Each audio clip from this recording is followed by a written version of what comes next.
se ponen a cantar los pajaritos siempre a esta hora. No sé si ustedes, no sé, los que están en la casa si pueden escuchar, pero hay un canario, un montón de pajaritos que cantan, y ahora voy a cantar yo también.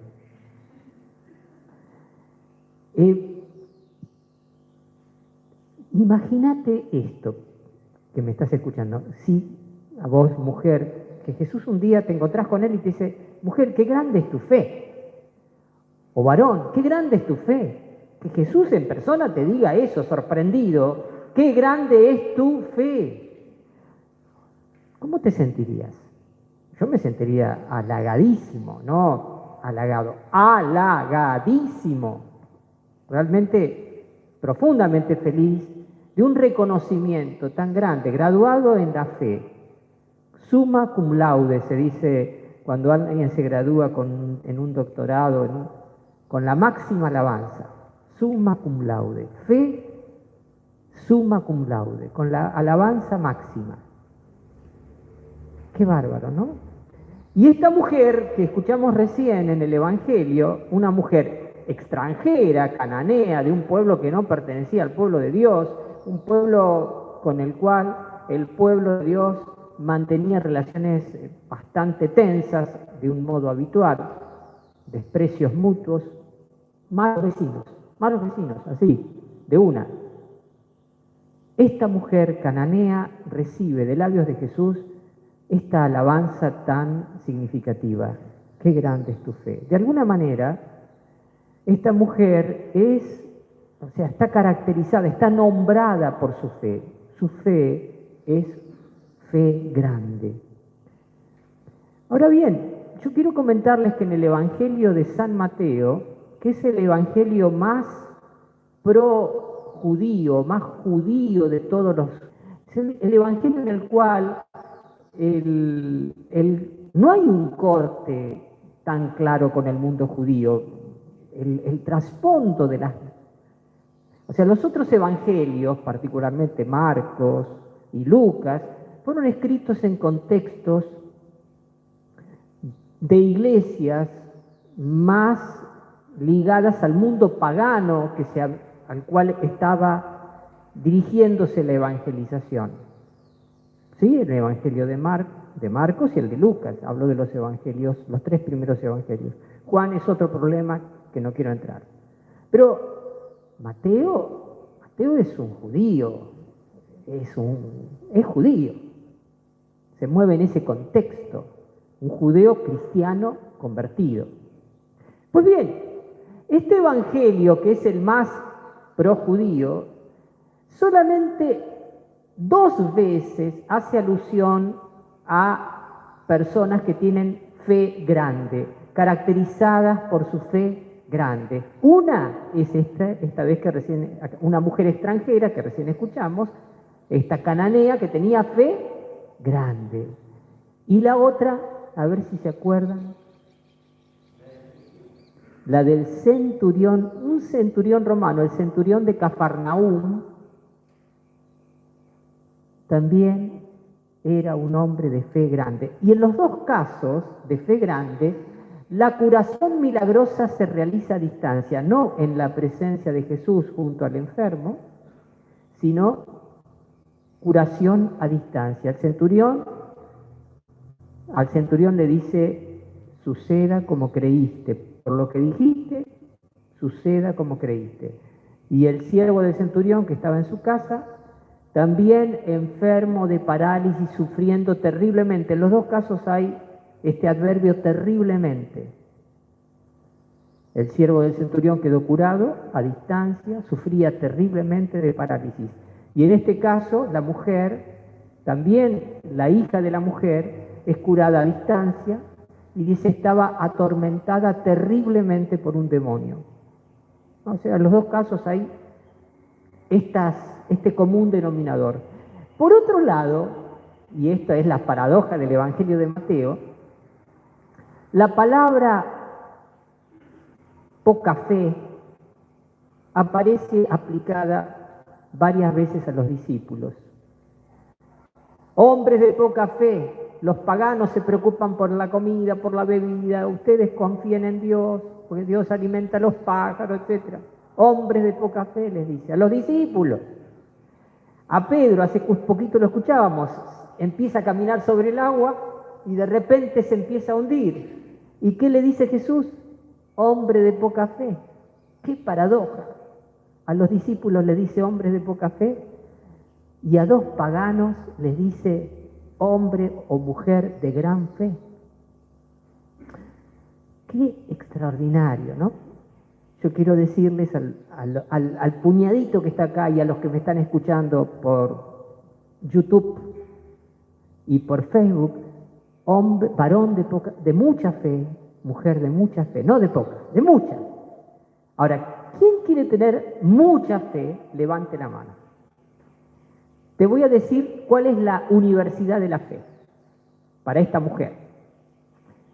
Voy a tocar 4 puntitos, o tal vez 5. Creo que van a ser 5 más fácil, voy a desdoblar uno en 2. Primer punto. La universidad de la fe empieza en el sufrir por el amor a otros. Ahí está. En los dos casos, tanto el centurión como la mujer vienen a interceder por otras personas a las que aman. En este caso, la hija de la mujer sufría, estaba atormentada terriblemente por un demonio. A ver, cuando uno sufre por amor a los demás, está en la escuela de la fe. No es que uno tiene que hacerse víctima, pero la insensibilidad, el no me importa, que se embrome, que eso no es la universidad de la fe, sino del infierno. El no me importa. Que se arregle. Y digo, acá tenemos una mujer cuya hija sufría por un demonio. Y quiero decirles esto, varias veces en el Evangelio aparecen niños atormentados por demonios. Y esto no es una historia, esto no es un género literario, es un género literario, sí, ciertamente, pero no es un género literario de la explicación de una enfermedad psiquiátrica que, como no estaba nomenclada yo diría, en la medicina de aquel entonces, se atribuía a la existencia de demonios que tomaban posesión de la mente, etc. No, esto ocurre, lamentablemente. Justamente en estos días estoy acompañando con algún servidor de la comunidad a una niña, a su familia, a su mamá, que está viviendo una situación así. Y les digo, es una persona que ha estado muy internada en el hospital Oñatibia, está perfectamente sana de su mente, de su cuerpo, pero aparecen estos episodios de tormento espiritual.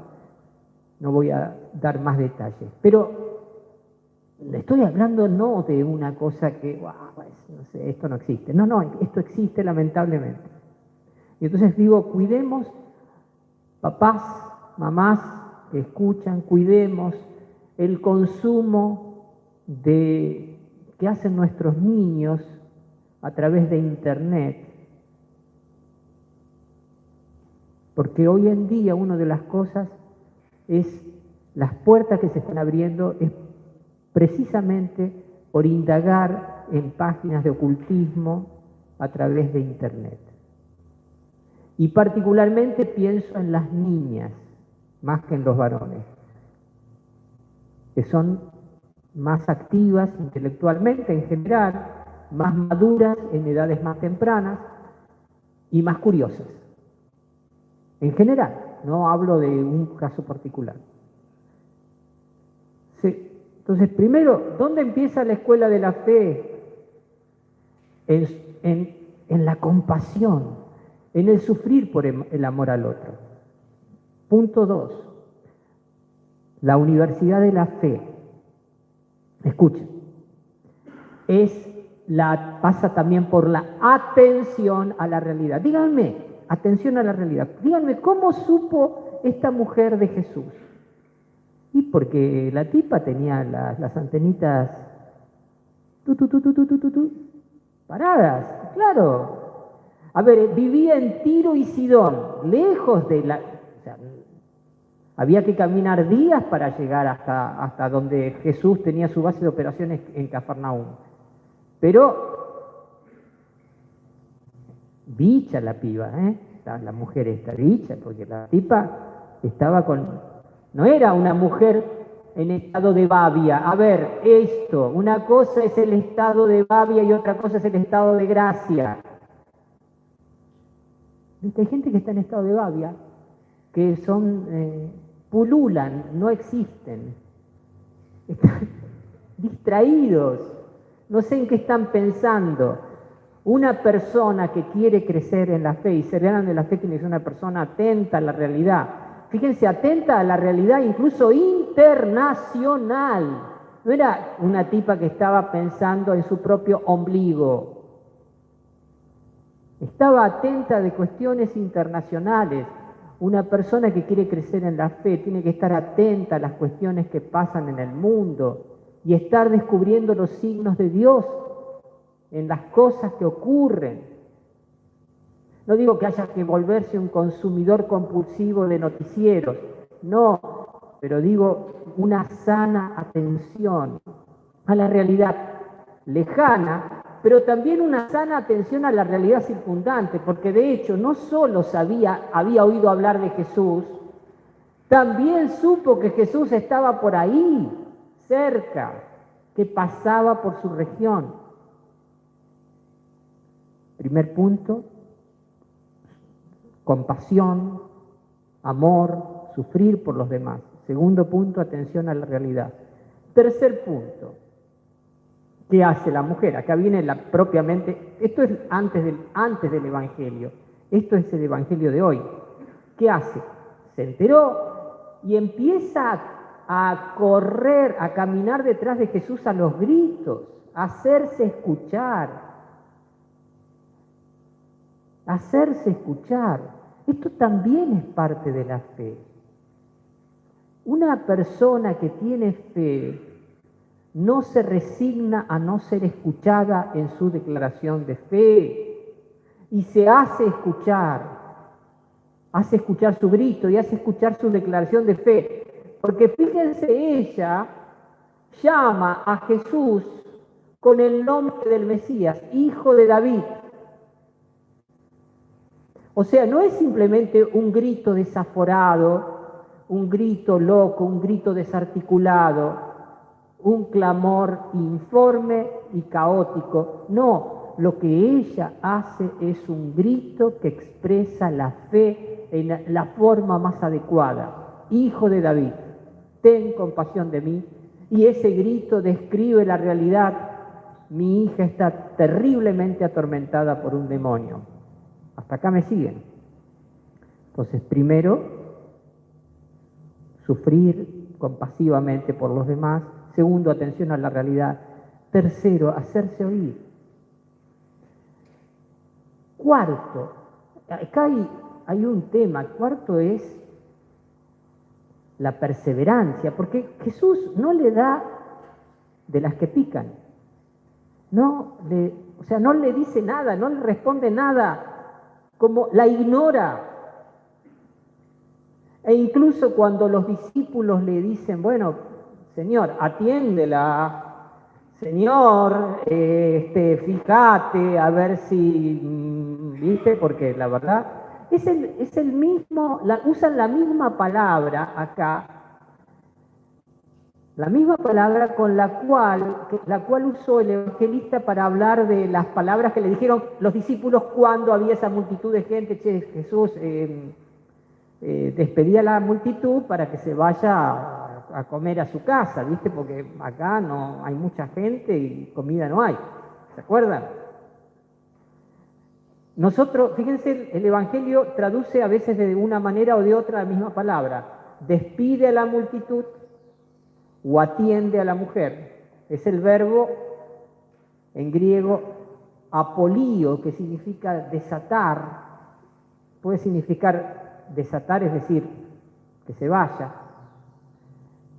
Puede ser atendela. De las dos maneras está bien traducido. Pero bueno, seguramente el traductor interpreta. O sea, podría haber decir, despedila, Señor, decirle que se vaya, porque la verdad que ya nos tiene harto con esos gritos, ¿viste? Esta vieja loca. Serían buenos y habrán dicho atendela, será una intercesión, o serán sacanos a esta vieja de encima, que ya no la aguantamos más. Cuando lleguemos allá le vamos a preguntar a San Pedro, Pedro, ¿qué fue? ¿Cómo fue? A ver, ¿cuál es la verdadera traducción de esta palabra? ¿Atiéndela o despídela? No importa, pero la mujer, fíjense, acá hay un punto de la fe, que es la perseverancia. Perseverar, más allá de la oposición.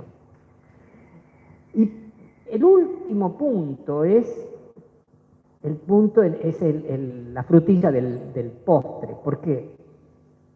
Porque la mujer va delante de Jesús al final, ¿sí?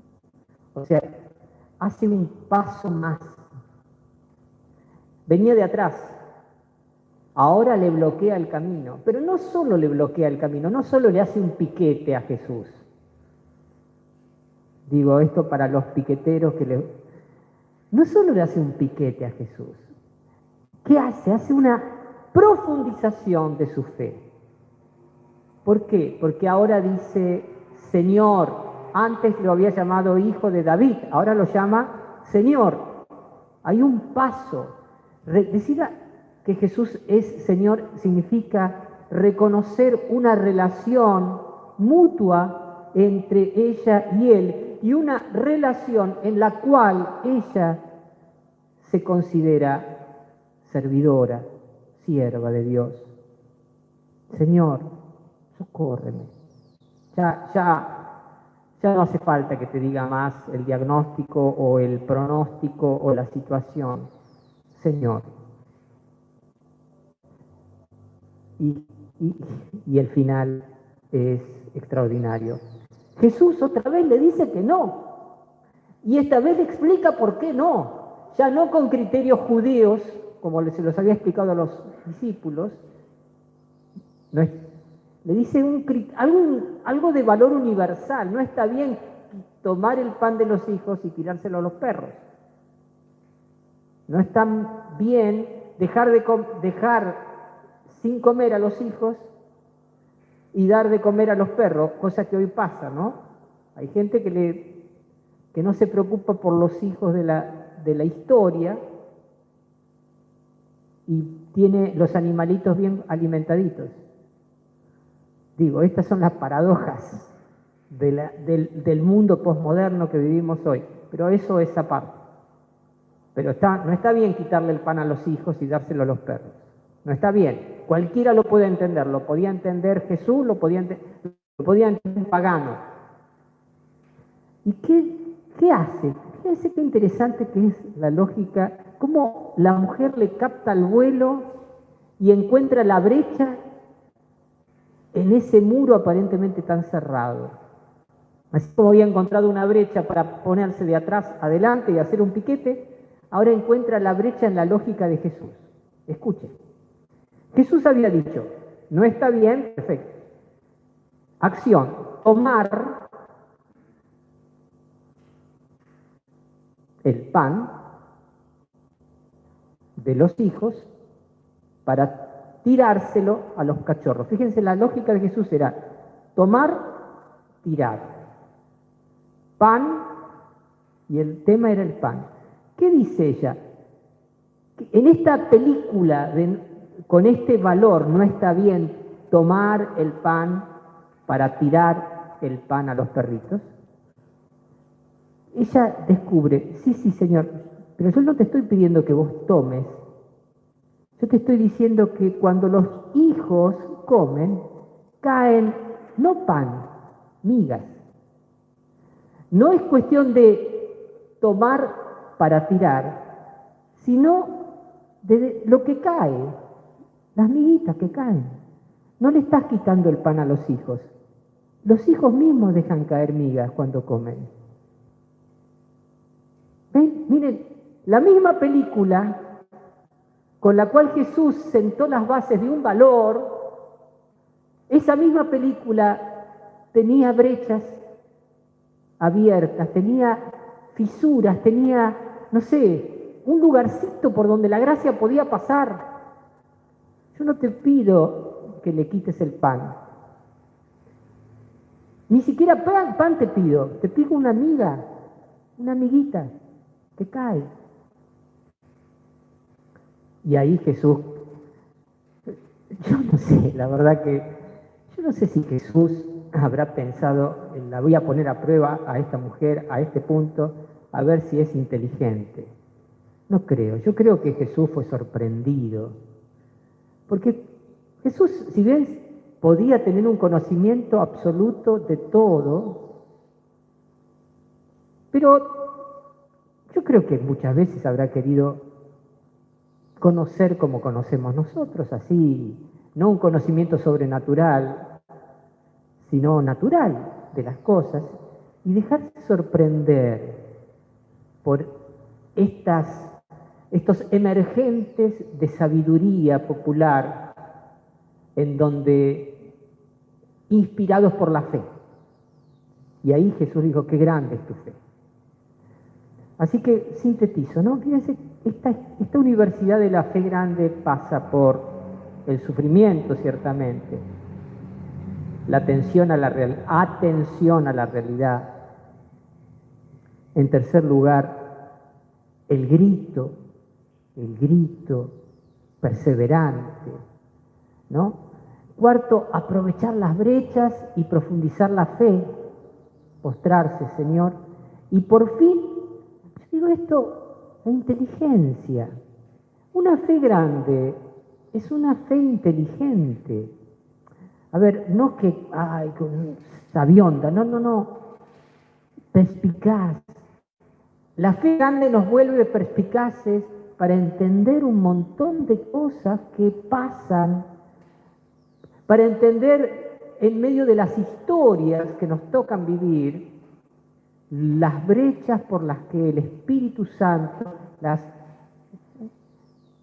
yo me viene así, a veces la historia parece una idea clausurada a Dios, pero sin embargo el Espíritu Santo es como el agua, ¿viste? Como el agua que va penetrando. Los que tenemos que arreglar a veces techos nos damos cuenta que el agua pasa ¿por dónde pasa esta filtración? Una fe grande es una fe de filtraciones del Espíritu. Amén.